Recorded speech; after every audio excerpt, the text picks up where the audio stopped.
የኔ ቤተሰቦች በጣም ደሃ ናቸው። ለእኔ ምንም የሰጡኝ ነገር የለም። አንተ ደግሞ ለካሌብ የሰጠኸው እኔ። ታዲያ እኔና ካሌብ በፈጣሪ ፊት እኩል እንታያለን? አንተ የበለጠ ታድለሃል።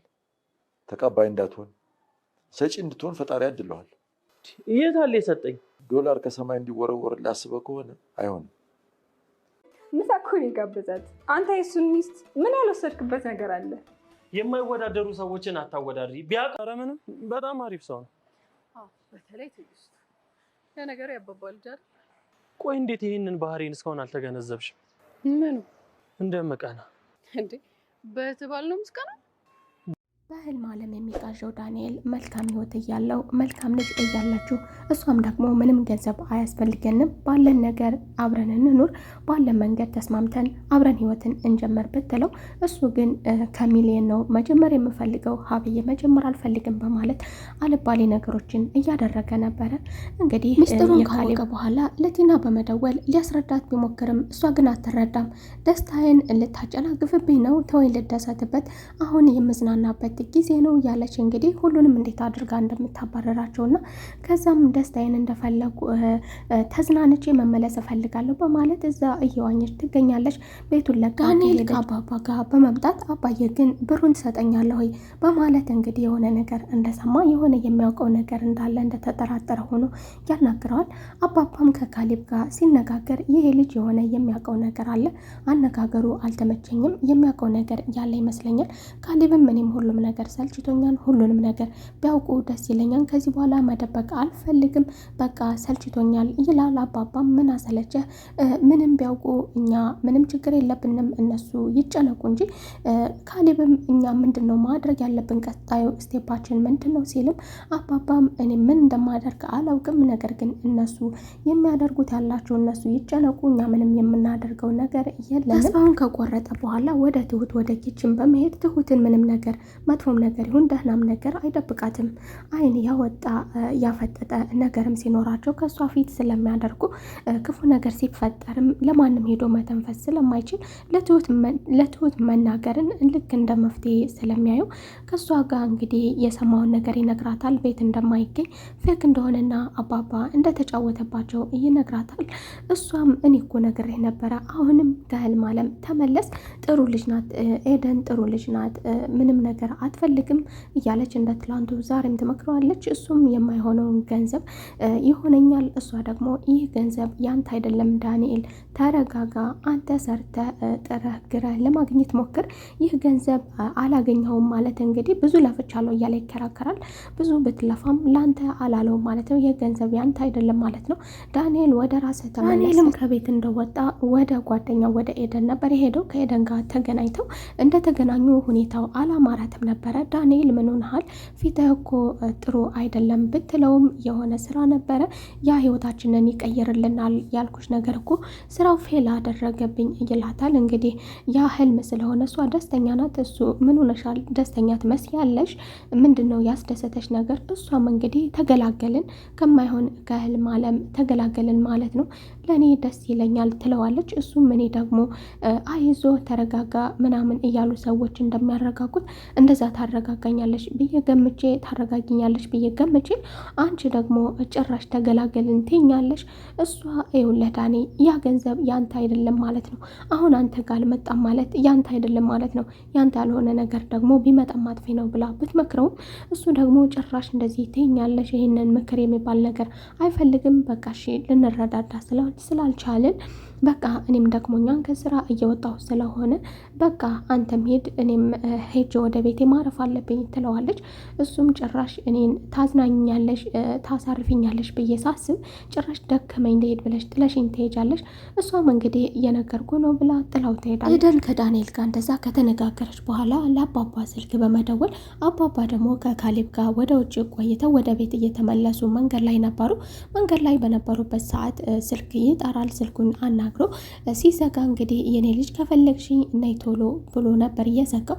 ካሌብም ማናት ሲለው ኤደን ናት ይላል።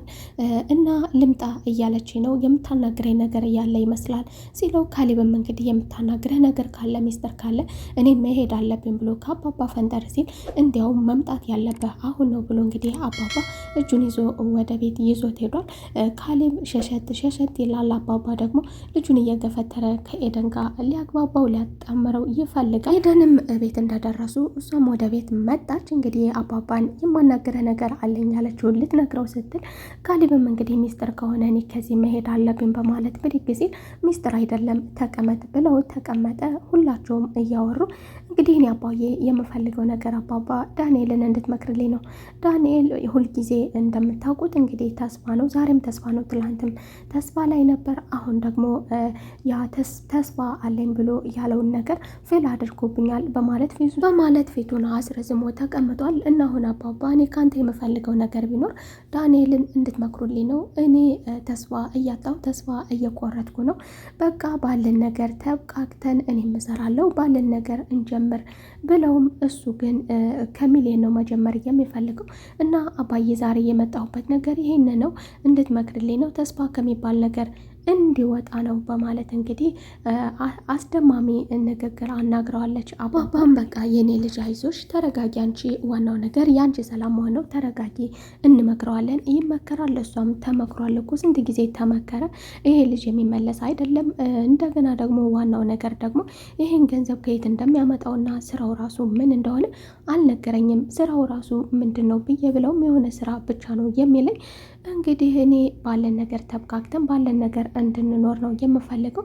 በቃ ይህን ነው ይምከርልኝ፣ እንዲመክሩልኝ ነው የምፈልገው በማለት እንግዲህ ከአባባ ጋር ተነጋግራ ወጥታለች። ስትወጣም ካሌብን ሸኛ በማለት እንግዲህ ካሌብ ሸኝቷታል። ካሌብ ደግሞ መንገድ ላይ እየሸኛት፣ ካሌብ አይናፋር ነው፣ ምንም ነገር አልተናገርም ነበረ። እሷም ከረጅም ጉዞ በኋላ የእግር ጉዞ በኋላ እሷ ሀሳብ አንስታለች።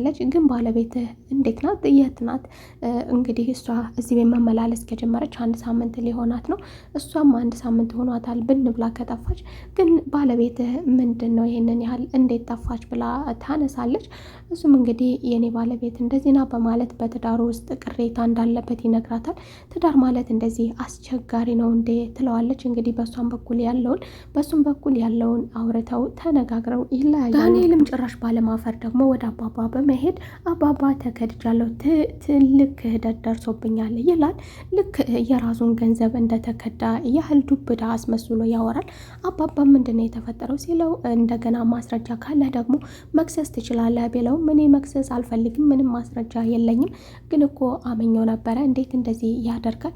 ስለዚህ አባባ ደግሞ ተረጋጋ፣ አሁን ይሄ ሰውዬ ምናልባት ተከድቶ ሊሆን ይችላል። እሱ ደግሞ ተከድቶ ቢከዳ ሀሳቡን ቢቀየር ምንም አይገርምም። እንግዲህ ዳንኤልም በቃ ከዚህ በኋላ ህይወቴን ለማስተካከል ምንም አደርጋለሁ። አባባም ይህን ሁሉ ነገር እያደረጉት እንኳን አሁንም ለራሱ የሚሆን ምክር ከመስጠት ወደኋላ አላለም። ይህን ልጅ ሰርተህ ብላ፣ ዶላር ከሰማይ እንዲወርድልህ አትጠብቅ። ቢወርድም ምናልባት ደግሞ የሚበላው ብዙ ሊሆን ይችላል። ስለዚህ ሰርተህ ብላ ብሎ ቢነግረውም እኔ ፍልስፍና አልወድም፣ ፍልስፍና አልችልም በማለት እንግዲህ የአባባን ምክር እንደ ፍልስፍና ቆጥሯል። እኔ አሁንም በድጋሜ ደግሞ ከካሌብ ጋር ይቀመጣል። ካሌብ ጋር ተቀምጠው ሲነጋገሩ ኤደንን መንገድ ላይ እንዳገኛትና ምሳ እንደጋበዛት ይነግረዋል። ይህን ንግግር እያናገረው ያለ ንግግሩን እንኳን መጨረስ አልፈለገም። ባለበት ብድግ ብሎ መሄድ ፈልጎ ነበረ። እንደምንም ታግዞ ለትንሽ ደቂቃዎች ተቀመጠ። ከዚያም ተናዶ ተነስቶ ወደ ኪችን ሄደ። ወደ ኪችን እንደሄደ ከትሁት ጋር ሲገባ በሩን በእርግጫ ብሎት ነበር እየገባው። ትሁትም አገባቡ አስደንግጧታል። የሆነ ትልቅ ዱብዳ እንዳለ ተረድታለች ከአገባቡ። እንዴ ዳኒ ምን ሆነሃል? ተረጋጋ፣ ምን ተፈጠረ ስትለው ይሄ ውሻ እኮ ጭራሽ ብሎ ደግሞ ኤደንን እኮ ጋበዛት፣ ሚስቴን ጋበዛት። እሷም እንግዲህ ምን ይገርማል አንተ የእሱ ሚስት ምን እያደረግክ እንደሆነ እናውቅል እንዴ ብትለው እንግዲህ የኔና የሱ አንድ አይደለችም በማለት ኤደንን ከማንም ጋር አላወዳድራትም፣ በኤደን ከመጣብኝ ከዚህ በኋላ ለመግደልም ዝግጁ ነኝ እና ሁኔታው ደግሞ ስለሚያስቅ ትሁትም ፈገግ አለች። ሁኔታው ያስቃል። በሰው ገንዘብ ድርቅ፣ የእሱን ገንዘብ ደግሞ ማስነካት አይወድም። እውነትም ያስቃል። እሷ በሳቀች ጊዜ ደግሞ ድልሽን እያከበርሽ ነው እንዴ? ምንድን ነው የሆነ ነገር ነገር በተነገረሽ ጊዜ ዝም ብለሽ የምትገላፍጩ በማለት ትሁት ላይ ይወርድባታል። ትሁትም ለተጠየቀው ጥያቄ በመመለሷ ብቻ ይገላምጣታል። ይኸውልሽ እሱ ጠየቆ ይኸውልሽ ብሎ ካሳወቃት በኋላ እሷ ደግሞ የጠረጠርኩልህ መለስኩልህ ብትለውም ይሄ ልጅ መስማት አይፈልግም፣ የራሱ መናገር ይፈልጋል። እንግዲህ አንተ ወደህና መርጠህ የእሱን ማንኛውንም ነገር ሁሉንም ነገር ወስደህ ብትለውም እሱ ደግሞ እኔ የተሸከምኩት የእሱን ትልቅ ቆሻሻ ነው። እንግዲህ ቆሻሻም ይሁን ጥሩም ነገርም ይሁን ወዶና ፈቅዶ ተስማምቶ ነው እየገባው። ነገር ግን አሁን እሱ በኤደን እንዲመጣብኝ አልፈልግም፣ በኤደን መጣ ማለት እንግዲህ በአይኔ በብረቱ መጣ ማለት ነው እያለ አቃቂ ዘራፍ ይላል። አሁንም ዳንኤልም ከትሁት ጋር ይመላለሳል። ትሁትንም ይጠይቃታል። ትሁት ለአንዴና ለመጨረሻ ጊዜ እባክሽ ተቀመጪ ላናግርሽ በማለት ቁጭ አደርጋታል ሶፋ ላይ። እስኪ ንገሪኝ አባዬ በሸመጠጠው ነገርና በኤደን ጉዳይ ይላታል። ኤደን ድንቅ ሴት ናት፣ እጅ ላይ ያለች ወርቅ ማለት ናት። ስለዚህ ተጠንቀቃት። እሷ ግን ይቅርታ አድርግልኝና ለአንተ የምትገባ ሴት አይደለችም። ስለዚህ ነቃ ብላ ትመክረዋለች። እሱም ደግሞ ጭራሽ ሳትሰድብኛችሁ መምከር። ዳንኤል ብታዳምጥ ታዳምጣለህ፣ ባታዳምጥ እውነታው ይሄ ነው። እኔ የምነግርህ ነገር አሁን አንተ በሚያሳዝን ሁኔታ ከሁሉም ነገር ውጭ ነህ፣ ሶስተኛ ሰው ነህ። ሀብት ለማግኘት ብለህ አንዷ ባለ ሀብት ጋር እንኳን ቢሆን እየተጠጋኸው እሺ እንበል። አሁን ግን እሷ ራሱ የምታገኘው እያጭበረበረች ከዳኔ ነው። ሲቀጥል ደግሞ ማንኛውም ነገር ዳንኤል ልታገኘው አትችልም። የካሌብ ሁሉ ነገር በአባቱ ስም እንጂ በካሌብ ስም ምንም ነገር የለም በማለት እንግዲህ እሷ የበኩሏን ትመክረዋለች። ምንም ነገር ከወደ እነሱ ወደ እሱ ማስተላለፏ ሳይሆን እንግዲህ የእህትነት ምክሯን ከህልም ዓለም ውጣ፣ የማይሆን ነገር ያለበትን ውጣ፣ ድንቅ ሴት ናት በእጅ ያለችው ተመለስ። ቲናም ለትሁት በመደወል እንግዲህ ከረጅም ጊዜ በኋላ ደግሞ ለትሁት ደወለችላት። ትሁትም በሌላ ስልክ ስለሆነ የደወለችላት አላወቀቻትም ነበር። ቲና ነኝ ካለች በኋላ እንግዲህ ቤቱ ሰፋሽ አይደለ፣ እየፈነጨልሽ ነው አይደለ፣ ሰፋሽ አይደለ በማለት የማይሆን ነገር ትናገራለች። በስልክ እንኳ እንደው ከረጅም ጊዜ በኋላ እንኳን እንደው በሰላምታ አላናገረቻትም። እሷም እንግዲህ አዎ ሰፍቶኛል ብታይ ያለው ሰላም ቤቱ ብታይ ተደስቻለሁ ያለው እረፍት ትላትና ታናድዳታለች። እሷም እንግዲህ ጠብቂ በቅርቡ መጥቼ ድራሽሽን ነው የማሳጣሽ ትላታለች። እንግዲህ አንቺ ሰው አስወጣለሁ ስትይ ማን እንደሚወጣ አላወቅሽም ብትላትም የህልም ዓለም ላይ ስለሆነች በህልም በሰው ገንዘብ ስለሰከረች ትሁት የተናገረችውንም አላዳመጠችም። ትሁትም ወደ አባባ በመሄድ አባዬ ዛሬ ቲና ደውላልኝ ነበረ፣ የሆነ ነገር ማወቅ የፈለገች ይመስላል፣ የሆነ ነገር ላናግርሽ ነው ብላኝ ነበር፣ እኔ ግን ዘጋሁባት ብላ ትነግረዋለች። እያዳመጠችው እና የመጣላትን ነገር ዳንኤልም ወደ ትሁት መመላለሱ እንደቀጠለ ነው። አሁንም ለመጨረሻ ጊዜ ብሎ ደግሞ ወደ ትሁት ይመጣል። ትሁት ለአንዴና ለመጨረሻ ጊዜ እባክሽን ላናግርሽ፣ እሷ ለአንዴና ለመጨረሻ ጊዜ አትበለኝ፣ በፈለገው ሰዓት ብታናግረኝ እህትህ ነኝ አናግርሃለሁ ትለዋለች። እሱም እንግዲህ አባዬ የሆነ ነገር ጠይቄው ነበር ይሰጠኛል ብለሽ ታስቢያለሽ? እሷም እኔ እንዴት ይህንን ላውቅ እችላለሁ? እኔ ጠንቋይ ነኝ እንዴት ትለዋለች። እሱም ገምች እሺ ይላታል። እሺ ምንድን ነው ስትለው ብር ጠይቄው ነበረ ሰጥሃለሁ ብሎኝ ነበር ልመነው ወይስ አልመነው ሲላትም እሷም እንግዲህ ስንት ብር ነው ትለዋለች። እሱም 4 ብሎ ይጀምርላታል።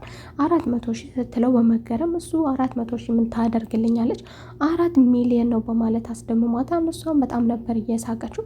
እሱን ለምን ሳቅሽ? አይ ትንሽ ናት እቺ ምንም አይደለችም በማለት እሷም አሹፋበታለች። 4 ሚሊዮን ምክንያቱም 4 ሚሊዮን ብሎ ሲያነሳት እሱ እንደ 4 ብር አድርጎ ነበር እያነሳ ዳንኤል ባለማፈር ወደ አባባን በመሄድ እንግዲህ ከዚህ በኋላ ህይወቴን ለማስተካከል ያሰብኩን ነገር አልተሳካልኝም እና ከዚህ በኋላ ሰውም ልገል እችላለሁ በማለት አባባ ጋር ይነጋገራል። አባባ ደግሞ የኔ ልጅ ቆርጠ በመነሳት ደስ ብሎኛል ጥሩ ነው ብሎ ያደፋፍራል። እሱም ደግሞ እንዴት እንደዚህ ትለኛለህ? እኔ እኮ አይሆንም ተው ትለኛለህ ብዬ ነበር እየጠበኩት፣ ጭራሽ ታደፋፍረኛለህ እንዴት ይለዋል። እንግዲህ ይሄ ልጅ ካሌብም ደግሞ ከሱ ቀጥሎ ከመጣ በኋላ አንድ ቦታ እየወጣ ከወደ መኝታ ክፍል እየወጣ ያልጠበቀውና ያላሰበው ቦታ ዳኒን ያገኘዋል። እሱም ተደናግጧን ግን እንዳላየ መስሎ ዝም ብሎ ያሳልፈዋል። ለአባባም ይነግረዋል። አባዬ ዳንኤልን እኮ አገኘሁት፣ ይሄ ልጅ የሆነ ነገር እየፈለገ ነው ሲለውም አባባም ተው ይፈልግ፣ ምንም ችግር የለውም፣ ምንም የሚያገኘው ነገር የለም። ዳኒንም አባባ ሲመክረው ይኸውልህ ይሄ ልጅ አንድ ሰው ለመግደል ብትሞክር ራሱ ከኪሱ ብታገኝ 3000 ብር ነው፣ ከዛ የበለጠ ገንዘብ አታገኝም። ነገር ግን አንተ እድሜ ልክህን ትጸጸታለህ፣ እስር ቤት ትሟቀቃለህ። እኔ ግን ዋሱኛ ያስወጣለሁ በማለት አሽፎበታል። ዳኒም እንደፎከረው አደርገዋለሁ ያለውን ነገር እንግዲህ ሰዎች ከቤት ሲወጡለት ሲገቡለት መውጫና መግቢያቸውን እየተጠባበቀ እሱም አባባ ገደም ባለበት ሰዓት ሶፋ ላይ ገደም ብሎ ነበር። አባባ እንግዲህ ቁልፉን ከአባባ አንስቶ መኝታ ክፍል ሄዶ ዶክመንቶችን ለመበርበር በሩን ሲከፍት አባባ ደግሞ ከእንቅልፉ ድንገት ነቅቶ በቦታው ሲሄድ እሱ ሳጥኑን እየከፈተ ያገኘዋል። የዛሬው ክፍል ይህንን ይመስል ነበር። በቀጣይ ክፍል ተመልሰን እስከምንገናኝ መልካም ቆይታ